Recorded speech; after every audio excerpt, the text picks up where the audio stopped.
Naghain ng not guilty plea sa kasong homicide sina Police Superintendent Marvin Marcos at 18 pang pulis kaugnay ng pagkamatay ni dating Albuera Mayor Rolando Espinosa at isa pang inmate sa Leyte.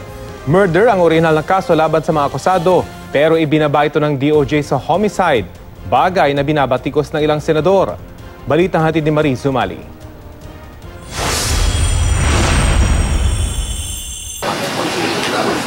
Halos sabay-sabay na dumating sa Baybay City Regional Trial Court sa Leyte sina Superintendent Marvin Marcos at 18 iba pang pulis para ito sa arraignment ng kanilang kasong homicide kaugnay ng pagkamatay ni dating Albuera Mayor Rolando Espinosa at inmate na si Raul Yap noong Nobyembre.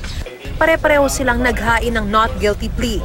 Hindi dumating sa pagbasa ng sakdal ang sinumang miyembro ng pamilya Espinosa, maging ang kanilang abogado. Murder ang orihinal na kaso laban sa mga akusado base na rin sa resulta ng investigasyon ng NBI na planado ang pagbaril kina Espinosa at Yap na parehong akusado sa kasong droga.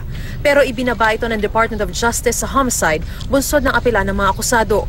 Binatikos tuloy ng ilang senador si Justice Secretary Vitaliano Aguirre II. Si Senador Panfilo Lacson na chairman ng Committee on Public Order na nagsagawa ng pagdinig sa Espinosa killing, nanawagan sa Senado na tuligsain ang DOJ na tinalikuran aniya ang mandato nitong magsilbi ng hustisya.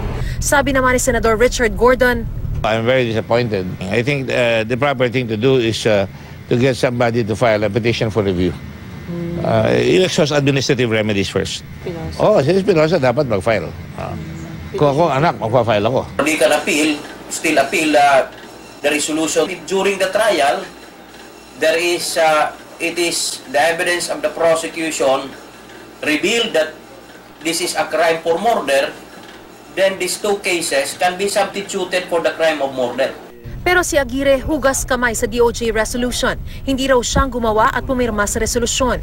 Pero tiwala raw siya sa naging desisyon ni DOJ Undersecretary Reynante Orseo tungkol sa pagpapababa sa kaso. Sinasabi lang may flip-flopping. There's no such thing as flip-flopping here. I believe in my prosecutors, especially yung mga undersecretaries ko. We have to presume that they've performed their duties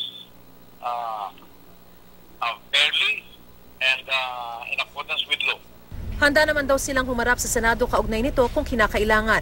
Pero giit niya hindi maaaring baliktarin ng Senado ang resolusyon ng DOJ. Korte lang daw ang may kapangyarihan dito. The Senate has no power to overturn any resolution coming from the Department of Justice. Hindi ganun ang procedure eh.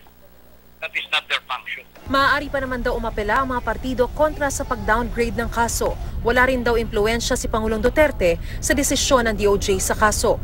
Noong Disyembre, pinareinstate ng Pangulo sina Superintendent Marcos at binanggit pang hindi raw niya hahayaang makulong ang mga nasabing pulis kaugnay sa pagkamatay ni Mayor Espinosa.